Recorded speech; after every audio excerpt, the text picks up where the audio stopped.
Hello friends, मेरे YouTube channel पे आप सभी का स्वागत है। दोस्तों, मैंने ये सुना है कि मजदूर देश की जान होते हैं, देश की शान होते हैं।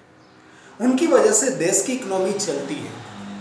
लेकिन आज लॉकडाउन की वजह से अपने देश के तमाम मजदूर परेशान हो गए हैं अपने घर के खर्चा चलाने के लिए, या जो मजदूर प्रदेश में रह करके काम करने के लिए निकले हुए हैं उनके पास भी राशन नहीं है। और राशन नहीं होने की वजह से या उनके पास पूरी तरह से व्यवस्था नहीं है जहाँ पे रहते हैं, तो उनका मकान मालिक उनको रेंट के लिए परेशान करता है। तो वो इन सारी चीज़ों से परेशान होकर के अपने घर वापस लौट रहे हैं। और घर वापस लौटते समय उनको न जाने कितने चीज़ों का सामना करना पड़ रहा है। वो इस गर्मी के मौसम में चलते चलते इन मजदूरों के पैर के चप्पल टूट गए और पैर में छाले पड़ गए। लेकिन इसके बावजूद भी गवर्नमेंट केवल सुविधा देने की बात कर रही है, सुविधा दे रही है, लेकिन एक्चुअल में सभी मजदूरों के पास सुविधा नहीं पहुंच रही है। और इन मजदूरों के नाम पर जितने भी पार्टी एक दूसरे के साथ पॉलिटिक्स खेल रही है, बात विवाद चल रहा है। और जितने भी मैं बताऊं, जितने भी ये पैकेज दिया गया है ना, ये मैक्सिमम पैकेज बड़े लोगों को दिया गया है, बिजनेसमैन को दिया गया है। ये पैकेज से गरीब मजदूरों को कोई प्रॉफिट नहीं हुआ है। वहीं अगर रास्ते में जा रहे हैं, रास्ते में जाते समय मैं बता रहा हूं, उनको लाठियां मिल रही हैं, इतने दंगे हो रहे, कितने तो मर रहे हैं। ये काउंटिंग नहीं है कितने तो मर रहे, उसका तो बायोडाटा ही नहीं लिया जा रहा है किसी के पास। और सबसे ताज्जुब की बात यह है कि लोग इकोनॉमी की बात करते हैं कि इकोनॉमी, अर्थव्यवस्था। फ्रेंड्स, अर्थव्यवस्था किसकी वजह से चलता है? अर्थव्यवस्था एक्चुअल में किसकी वजह से चलता है? मजदूर की वजह से चलता है। आज जितने भी फैक्ट्री, दुकान, बिजनेस, शॉप, मैन्युफैक्चरिंग, जितने भी सब कुछ कंपनियां इंडिया के अंदर या आउट ऑफ कंट्री में चल रही है ना, उसमें काम करने वाले सभी मजदूर हैं। अगर आप ये सोचे कि किसी कंपनी के अंदर अगर मजदूर काम नहीं करे तो क्या वो कंपनी चलेगी? नहीं चलेगी। और इतने सारी चीजें होने के बावजूद भी ये मैं अभी बताऊं, मैक्सिमम कंपनी ओनर है जो उन मजदूरों को सैलरी नहीं दे रहे। वो बोले मेरे पास बजट नहीं है। और सरकार ने यह आग्रह भी किया है कि किसी भी तरह के मजदूरों का सैलरी नहीं काटा जाएगा। ये सारी चीजें न्यूज़पेपर में और न्यूज़ चैनल पे सुनने में अच्छा लग रहा है, लेकिन जो एक्चुअल में लोग परेशान है ना, उनके पास सुविधा नहीं जा रही है। वो क्या जाने जो जिंदगी में कभी मजदूर हुए ही नहीं। दोस्तों, आज मजदूर मजबूर है, कोई साथ देने नहीं आ रहा है। दोस्तों, सबसे पहले 1.7 लाख पैकेज की घोषणा हुई। एक सर्वे के अनुसार BOCW का जो कार्ड है इंडिया में, वो 18.8% मजदूरों के पास है। यानी कि ये सुविधा केवल 18.8% मजदूरों के पास पहुंची और बाकी जितने जितने मजदूरों के पास ये कार्ड नहीं है, वो इस सुविधा से वंचित रह गए। फ्रेंड्स, और उसके बाद ये बोला जा रहा है कि एवरी मजदूरों को सुविधा दी गई है। कितना गलत है। क्या अपनी देश की सरकार क्या इन मजदूरों का मदद नहीं कर सकती? लोग सबसे पहला पॉइंट तो ये आता है कि लोग जहां भी रहते हैं ये मजदूर, वहां से अपने गांव पैदल कोई 1000 किलोमीटर, कोई 500 किलोमीटर, कोई 1200 किलोमीटर, कोई 1500 किलोमीटर जाने पे मजबूर क्यों हुआ?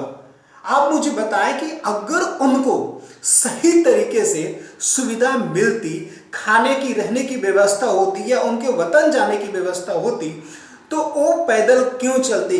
क्या उनको अपने बच्चे, अपने बीवी और न जाने कितने गर्भवती महिलाएं हैं, क्या उनको अपने घर पैदल जाने में मजा आ रहा है क्या? अगर आप उनको सुविधा देंगे तो क्या वो मना कर रहे हैं या मना कर रहे हैं? या तो सुविधा अगर आप दे रहे हैं तो उनके पास पहुंच नहीं रही, बीच में कुछ किया जा रहा है। आप अगर ये दावा कर रहे हैं कि हमने उनको सुविधा दी है तो ठीक है, तो उनके पास पहुंची क्यों नहीं? अगर उनके पास पहुंची तो फिर पैदल क्यों जा रहे हैं?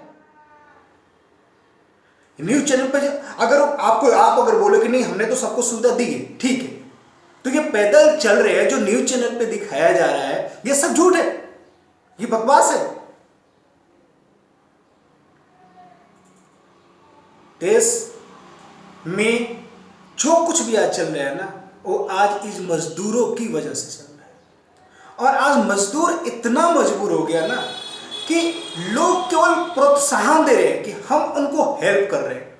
कितने परसेंट लोगों को बस और ट्रेन के द्वारा उनके घर छोड़ा गया?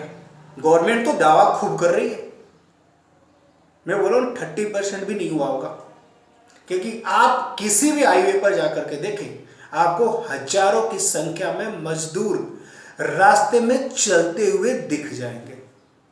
कुछ लोग भूख से तड़प रहे हैं, कुछ लोग प्यास से तड़प रहे हैं, किसी के पैर में छाले पड़ गए। और आज देश के अंदर जब भी चुनाव आता है तो यही पॉलिटिकल लीडर उनसे वोट बैंक बनाने के लिए न जाने कितने तरीके के वादे करते हैं। आज जब वो वादा पूरा करने का दिन आया तो कहां गए सब? आज उनके पास इतनी परेशानी है कि क्या बताया जाए। तो लोग अपना एक दूसरे पे बोले कि ये उसकी वजह से हुआ है और उसकी वजह से हुआ है। एक चीज मैं आपको बताना चाह रहा हूं कि एक स्टेट गवर्नमेंट ने बोला था कि दूसरे स्टेट के प्रवासी मजदूर को मेरे स्टेट में आने की वजह से कोरोना फैला हुआ है। फ्रेंड्स, ये इंडिया है। मैं बोल रहा हूँ ये स्टेट से लड़ेगा तो कैसे चलेगा? ये इंडिया है। इंडिया में हर एक स्टेट के लोग कहीं भी जाने का अधिकार है। अगर यहां पे आया तो कैसे आया? ये भी तो सोचने की बात है। दोस्तों, एक और सर्वे में पता चला कि 42.8% मजदूरों के पास राशन जो पहले 21 डे का लॉकडाउन अप्लाई हुआ था ना, उस समय ही खत्म हो गया था। आप खुद सोचिए कि वो कहां से खाना खाएंगे, कहां पे रहेंगे। ये बहुत बड़ी समस्या है कि मैं सभी लीडरों से, गवर्नमेंट से निवेदन कर रहा हूं, हाथ जोड़ के निवेदन कर रहा हूं कि प्लीज इन मजदूरों के पास जो भी गवर्नमेंट सुविधा दे रही है, ये सुविधा एक्चुअल में उनके पास पहुंचनी चाहिए। और अगर नहीं पहुंचे तो आप खुद सोचें कि ये मजदूर क्या करेंगे। कितने लोग भूख से मर गए। मैं बता रहा हूं, अगर जितने लोग कोरोना से नंबर है उतने लोग तो भूखे मर रहे हैं, मरने वाले हैं। दोस्तों, आई होप कि ये वीडियो आप सभी को अच्छा लगा होगा।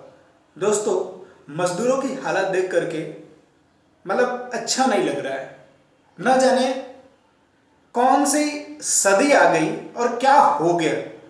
दोस्तों, अगर मजदूरों के साथ सही तरीके से बर्ताव नहीं किया जाए ना, तो इनकी बद्दुआएं तो उन लोगों पर जरूर लगेगी जिनकी वजह से ये चीज़ फैला है। और हमें वीडियो को ज़्यादा से ज़्यादा लोगों को शेयर करें और चैनल को सब्सक्राइब करें। धन्यवाद।